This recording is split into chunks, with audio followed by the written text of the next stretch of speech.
आप सभी के कहने पे केमिस्ट्री क्लास 12 चैप्टर नंबर 4 हम यहाँ पे रासायनिक गति पढ़ेंगे। ठीक है, इससे जो भी इम्पोर्टेंट क्वेश्चन होंगे अच्छे से हम सिखाएंगे। रासायनिक गति को इंग्लिश में कहते हैं, बहुत सारे बच्चे पता है इंग्लिश भी पढ़ नहीं पाते हैं सही से, तो वो ऐसे पढ़ेंगे। ठीक है, जो इंग्लिश नहीं पढ़ पाते हैं सही से वो ऐसे पढ़ाई क्या करें कि CHEKMIS मिस TRY ट्री के मिस ट्री। ठीक है, ऐसे पढ़ा करें। जैसे रासायनिक गति का इंग्लिश में कहना है कि केमिकल केनेटिक्स। अब कैसे लिखेंगे भैया, तो देखिए यहाँ पे CHEKMICAL कल केमिकल केनेटिक्स। केनेटिक्स कैसे लिखेंगे, KINE कीने या केने। ठीक है, दोनों सही है। कीनेटिक्स TICES टिक्स, कितना आसान है। सॉरी TICS लिखिए, TICS टिक्स, जैसे मैथमेटिक्स होता है ना उसी तरह। तो इसको हम पढ़ेंगे केमिकल। ठीक है, KINE TICS टिक्स। कीनेटिक्स या केनेटिक्स दोनों सही है।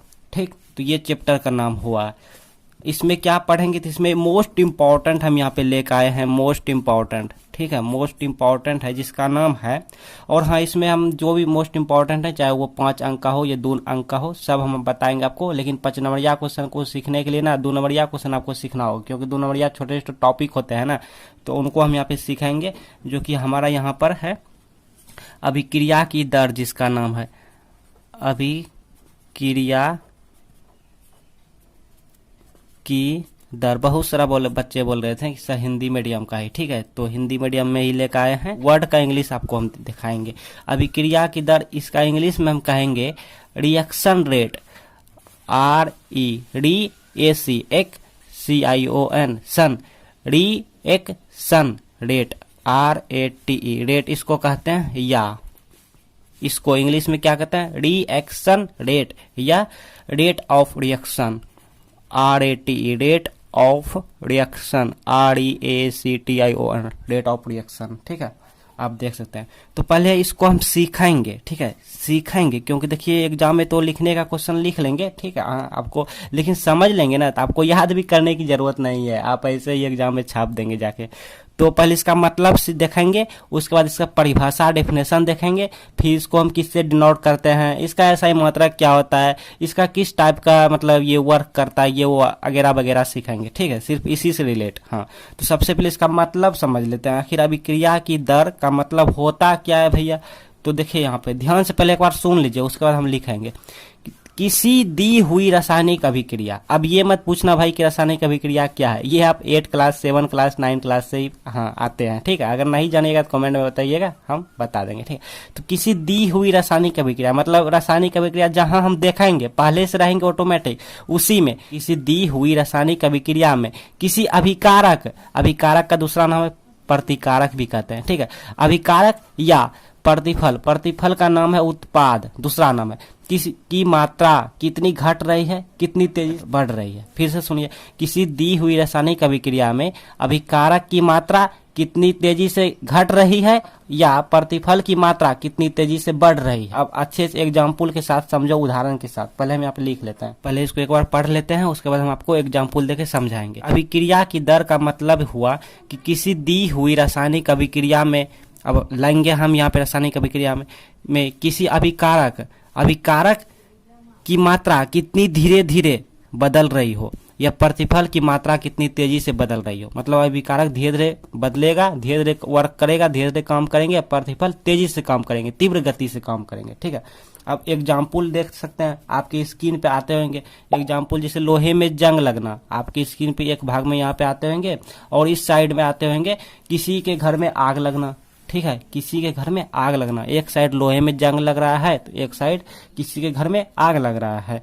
तो लोहे में जंग धीरे धीरे मतलब लगते हैं, लोहे में जंग यानी लोहा को जो जंग है वो धीरे धीरे जकड़ेगा। कैसे जकड़ेगा भाई, धीरे धीरे जकड़ेगा लोहे में, यानी लोहे में जंग जो लगेगा वो धीरे धीरे लगेगा। लेकिन आग की बात करें तो किसी के घर में अगर आग लग गया तो 1 घंटे में ही सुहा कर देगा।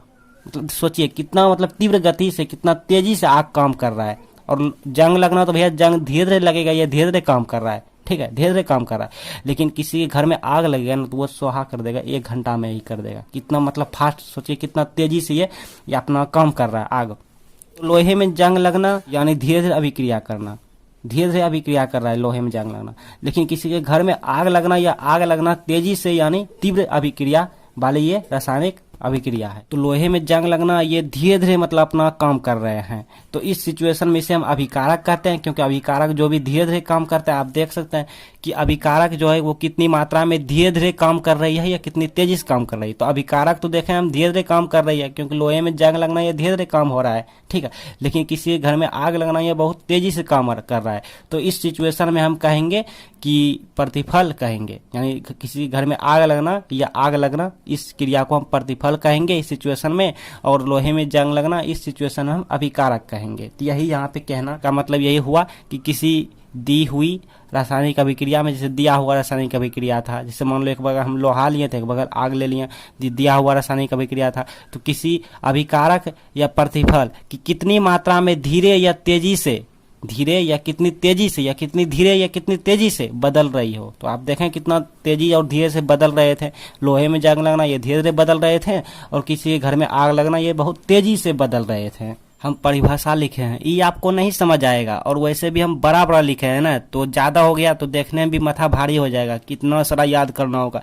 बट यार याद नहीं करना, याद करने की कोई जरूरत नहीं, याद मत करो, कोई भी चीज याद मत करो। हाँ, समझना है कम ही समझो मगर समझो। तो ये हम किसकी परिभाषा लिख लिए, तो ये हम रिएक्शन रेट की परिभाषा लिखें, I mean rate of reaction, जिसको हम अभिक्रिया की दर कहते हैं। अब देखिए अभिक्रिया के दर का एक और नाम है, बताएंगे, ये भी बताएंगे।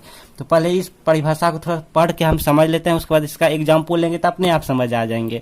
देखिए परिभाषा यानी डिफिनेशन का कहना है कि किसी रासायनिक अभिक्रिया में तो जो भी वर्क होगा, जो भी हम काम करेंगे रासायनिक अभिक्रिया में ही खटेंगे, ठीक है। हाँ, तो किसी रासायनिक अभिक्रिया में अभिकारक, अब देखिए अभिकारक का क्या गुण नाम है, अभिकारक का नाम है प्रतिकारक। प्रतिकारक और अभिकारक एक के नाम है, मतलब एक के आदमी का नाम है। इंग्लिश में कहते हैं रिएक्टेंट। कैसे पढ़ेंगे, तो REACT act TANT tent, reactant, ठीक है। तो इस तरह इंग्लिश पढ़े जाते हैं।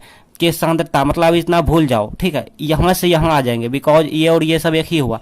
तो किसी रासायनिक अभिक्रिया में अभिकारक के सांद्रता, सांद्रता मतलब क्या हुआ, मतलब कि घुलना, मतलब उसमें सांद्र हो जाना यानी घुलित हो गया, सांद्रता के घटने की दर। अच्छा, तो ये बात है, किसी रासायनिक अभिक्रिया में अभिकारक की सांद्रता के घटने की दर या प्रतिफल, प्रतिफल का दूसरा नाम है उत्पाद, या प्रतिफल के सांद्रता के बढ़ने की दर को रासायनिक अभिक्रिया का दर कहा जाता है। यह कहते हैं, बहुत ईजी है, रेट ऑफ रिएक्शन कहते हैं। देखिए आपको नहीं समझ आया तो एक एग्जाम्पल लेंगे हम, बच्चा वाले एग्जाम्पल लेंगे, ताकि आपके दिमाग में ये वाला सेट हो जाए। तो किसी रासायनिक अभिक्रिया में, चलो भाई हम जो काम करेंगे रासायनिक अभिक्रिया, मतलब ये क्षेत्र है रासायनिक अभिक्रिया का, क्षेत्र में हम काम कर रहे हैं, ठीक है, मान लेते हैं एक पल, इसकी जरूरत नहीं था। हाँ, तो किसी रासायनिक अभिक्रिया में अभिकारक यानी अभिकारक के सांद्रता की घटने की दर। अब इस वाला भाग को ना, इस वाला भाग को यानी हम दो भाग में बांट लूं, मतलब इस साइड वाला को उत्पाद कहते हैं, प्रतिफल कहते हैं, जिसे यहाँ पे लिख लेते हैं प्रतिफल। इधर जो भी बनेंगे ना उसका नाम प्रतिफल कहलाएंगे, और इस साइड में जो भी रहेंगे ना उसका नाम अभिकारक कहलाएंगे यानी प्रतिकारक कहलाएंगे, ठीक है। तो अभिकारक की हम बात कर रहे हैं अभी कि किसी रासायनिक अभिक्रिया में अभिकारक के सांद्रता घटने की दर। अब ये वाला घटने की दर और प्रतिफल की उत्पाद यानी प्रतिफल की सांद्रता बढ़ने की दर, ये वाला बढ़ेगा। तो मान लो पहले बराबर है, मान लेते हैं पहले दोनों क्या है, एक समान है। जैसे मान लो यहाँ पे 5 है तो यहाँ भी 5 है, दोनों बराबर है। लेकिन डेफिनेशन कह रहा है कि किसी रासायनिक अभिक्रिया में अभिकारक के सांद्रता की घटने की दर, मान लो ये घटा दिया, कुछ घट गया, 5 से 4 आ गया, घट गया, ठीक है, घट गया, तो ये तो ऑटोमेटिक बढ़ गया ना, तभी तो यहाँ पे या लगाया है। मतलब आप इतना लिखो परीक्षा में या इतना लिखो, दोनों सेम मीनिंग है। या देखिए प्रतिफल के सांद्रता की बढ़ने की दर को रेट ऑफ रिएक्शन कहते हैं। तो ये तो बढ़ गया, अगर ये घटा तो ये बढ़ गया, देखिए 4 है तो ये 5 हो गया, ठीक है, ये ऑटोमेटिक बढ़ गया। अगर ये घटेगा तो ये ऑटोमेटिक बढ़ेगा, या नहीं तो अगर ये 5 भी रहने दीजिए। चलिए इतना अब यहाँ से पढ़ेंगे, क्योंकि इतना हम काम कर लिए, दिखा दिया एक एग्जाम्पल, या दूसरा एग्जाम्पल ले सकते हो।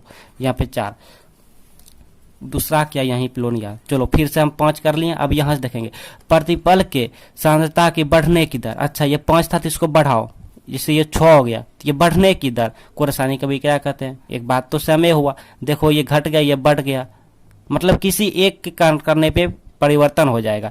जैसे इसको हम घटाएंगे तो ये बढ़ेगा, पहले तो दोनों एक समान रहेगा, एक समान रहेगा, इसको हम घटाएंगे तो ये ऑटोमेटिक बढ़ गया, ये ऑटोमेटिक घट गया। अगर हम इसी को एडिटिव रखेंगे 5, इसी को बढ़ा देंगे तो ये ऑटोमेटिक फिर भी बढ़ जाता है। तो वही यहाँ पे डेफिनेशन में कह रहा है कि किसी रासायनिक अभिक्रिया में अभिकारक के सांद्रता की घटने की दर या, यहाँ पे या लगा है, मतलब आप इसको ना पढ़ के आप इसको भी पढ़ सकते हैं, या प्रतिफल के सांद्रता की बढ़ने की दर। सच में यहाँ पे बढ़ने की और घटने की दर हो रहा है भैया।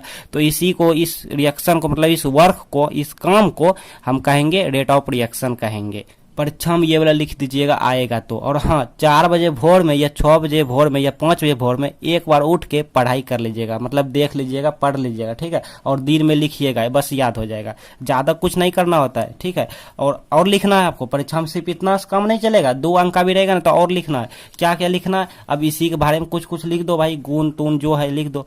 तो यहाँ पे लिखिएगा कि इसे हम यहाँ पे लिख लेते हैं, यहाँ पे हमने लिख लिया कि इसे dc/dt या dx/dt से सूचित किया जाता है, आई मीन इसको दर्शाया जाता है, ठीक है। किसको, ये मत भूलना किसको, अभिक्रिया की दर को, I mean rate of reaction को, रेट ऑफ रिएक्शन को, जो कि मोस्ट इंपॉर्टेंट है।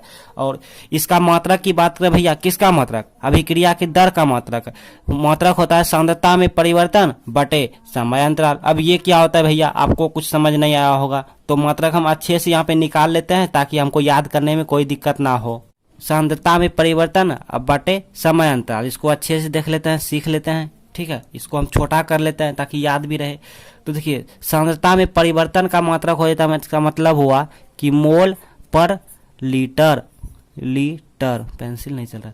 और समय का मात्रक क्या होता है, सेकंड होता है। तो यहाँ पे इंग्लिश से हम लिख दो ना यार, SECOND, सेकंड, ठीक है। और इसको अब मैथ्स जैसे हम सॉल्व करते हैं मैथ में तो उस तरह करना है। तो ये हो गया मोल बटे लीटर, इसके नीचे कुछ नहीं तो 1 तो है ना, तो ये 1 ऊपर चला गया बटे सेकंड, SECOND जो भी हो इंग्लिश में। तो अब मोल गुना 1 करेंगे तो मोले हो गया, लीटर गुना सेकंड करेंगे तो ये हो गया लीटर इंटू SECOND, सेकंड हो गया। हिंदी में भी लिख सकते हो। तो इन दोनों का अगर हम ऊपर करेंगे दोनों पे इन्वर्स हो जाएगा, या फिर आप यूं कहो ऐसे भी लिख सकते हो, वो सब आप पर डिपेंड है। मैथ में तो आप पर डिपेंड, आप कैसे सॉल्व करते हो, ऐसे भी लिख सकते हो, इंटू 1/2 भी लिख सकते हो। और सेकंड को ऊपर करेंगे तो ये हो जाएगा सेकंड इन्वर्स हो जाएगा। ये भी हमारा आंसर हो गया। इसको अच्छे से लिखना चाहते हैं तो मोल को हम m लिखते हैं, लीटर को हम l लिखते हैं, इंटू सेकंड इन्वर्स को सेकंड इन्वर्स लिखते हैं, ऐसे लिखते हैं। या फिर इसको अच्छे से ऐसे भी कर सकते हो, ठीक है। या अच्छे से अगर लिखना चाहते हैं तो, या फिर सेकंड इन्वर्स को आप नीचे भी कर सकते हो, ठीक है। तो मोल पर लीटर, इसका मतलब इतना, यहाँ पर इंटू, यहाँ देख सेकंड इन्वर्स कर सकते हैं ये वाला, और नहीं तो इसको नीचे करेंगे तो 1/2 हो जाएगा। तो इसको, तो यहाँ पर सेकंड हो जाएगा, सेकंड को s से डिनोट करते हैं। तो ये वाला हमारा कुल मिला के मात्रक हो गया, m पर लीटर पर सेकंड, ठीक है। तो मात्रक हमने सीख लिया कि m पर लीटर पर सेकंड। इसको आप ऐसे भी लिख सकते हैं, या इसको आप ऐसे भी लिख सकते हैं। m है तो m, इसको ऊपर ले जाओ, मतलब ये बटे हटाओ तो भैया m l इन्वर्स हो जाएगा, फिर इंटू s इन्वर्स हो जाएगा। तो ये भी इसको हम ऐसे लिख सकते हैं। इसे अभिक्रिया का वेग भी कहते हैं। अरे साला, छुपा रुस्तम था, देखा भाई, छुपा हुआ रुस्तम था, मतलब 2 को नाम था, एक आदमी का 2 को नाम था, देखिए तब ना आदमी का भी होता है नाम। देखिए अभिक्रिया की दर, अब तक तो हम पढ़ रहे थे इंग्लिश में रेट ऑफ रिएक्शन जो भी पढ़ रहे थे, लेकिन अभिक्रिया की दर का एक और नाम था जिसको हम अभिक्रिया का वेग कहते हैं। तो कोई कोई किताब में अभिक्रिया का वेग भी रह सकता है, जैसे मेरा ही नाम देख लो भैया, मेरा नाम क्या है, गुलशन। अब गाँव के लोग क्या कहता है, गोलुआ कहता है, मतलब गोलू कहता है। तो मेरा भी 2 नाम हो गया, गुलशन गोलू। तो आदमी तो एक ही है ना, तो उसी तरह है एक ही चीज, लेकिन नाम अलग अलग है कि अभिक्रिया की दर, अभिक्रिया का वेग। अब ये केमिस्ट्री है ना, तो यहाँ तो एग्जाम्पल, समीकरण जो होता है सब कुछ लेना होगा ना, खाली यही थोड़ा लेना होगा। तो अब इसको समीकरण से हम देखते हैं। तो यहाँ पे एग्जाम्पल लिखते हैं, समीकरण का एग्जाम्पल, एक समीकरण लेंगे, ठीक है। बहुत मतलब बच्चा वाले समीकरण लेंगे क्योंकि सीखना है ना अपन को। और एग्जाम में ये सब लिख दीजिएगा, आपको फुल अंक दे देगा। देखना कितना हम टॉपिक पढ़ लिए, परिभाषा पढ़ लिए, उसको संकेत पढ़ लिए, किससे सूचित किया जाता है, मात्रक पढ़ लिए, दूसरा नाम पढ़ लिए, मतलब इतना काफ़ी है यार। 5 नंबर यहाँ भी आए तो लिख देगा, 5 नंबर दे देगा वो टीचर जी। तो एग्जाम्पल की बात करें तो यहाँ पर हम कोई लेते हैं समीकरण a + b, और यहाँ पे एक्स प्लस वाई। अब हमने बताया कि इस साइड में जो भी रहेंगे उसको क्या किस नाम से जानेंगे, प्रतिकारक नाम से जानेंगे, मतलब अभिकारक के नाम से जानेंगे। तो इसको अभिकारक कहेंगे, इसको प्रतिफल कहेंगे, लिख लेते हैं तो उत्पाद कहेंगे, प्रतिफल। नहीं तो कोई कोई बच्चे भूल जाते हैं, इसको अभिकारक कहेंगे या प्रतिकारक। तो हमने क्या बताया, परिभाषा में क्या पढ़ रहे थे कि अभिकारक की सांद्रता घटने की दर और प्रतिफल की सांद्रता बढ़ने की दर, मतलब ये घटेगा ये बढ़ेगा। घटने वाला को माइनस से डिनोट करते हैं और बढ़ने वाला को प्लस से डिनोट करते हैं, ठीक है। तो यहाँ पे तो हम देखते हैं यहाँ पर अभिकारक के लिए, अभी पहले इसका देखते हैं उसके बाद इसका देखेंगे। अभिकारक के लिए, अभिकारक के लिए हम देख रहे हैं यहाँ पे अभिक्रिया दर हम निकाल रहे हैं ना, अभिक्रिया की दर या अभिक्रिया दर दोनों एक के हुआ। तो अभिकारक के लिए अभिक्रिया दर क्या होगा भाई, देखिएगा अभिक्रिया दर। तो अभिक्रिया दर किससे डिनोट करते हैं, हमने आपको बताया इससे किससे सूचित करते हैं, डी सी बटे डी टी से सूचित करते हैं या डी एक्स बटे डी टी सूचित करते हैं। तो यहाँ पे ए है तो यहाँ पे ए लिख लेंगे और ऐसे कर लेंगे ताकि देखने में हैंडसम लगने लगे, ठीक है, शादी ब्याह जल्दी हो जाए।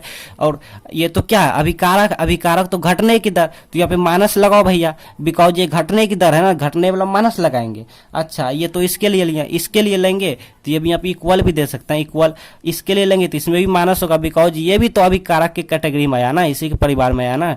अब यहाँ पे डी बटे डी टी सूचित करते हैं, डिनोटे करते हैं। यहाँ पे बी है तो बी कर लो, ऐसे कर लो शादी ब्याह करने के लिए। अब यहाँ पर इस पे आ जाता है, इसका काम हो गया, अब इसमें काम करते हैं। तो वही लिखेंगे यहाँ पे, यहीं पे लिख दो ना यार, दो छोड़ो यहीं पे लिखते हैं, बेकारों मिटा दिया अभिक्रिया।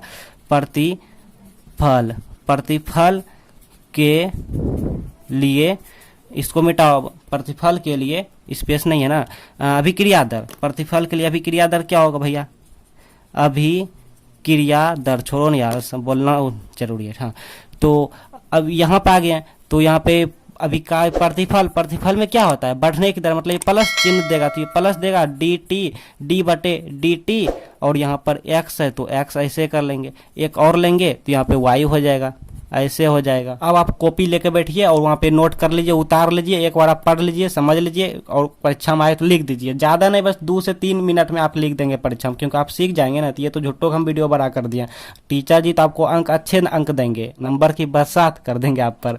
तो खुश रहो एकदम, अच्छे से आप पढ़ाई करो।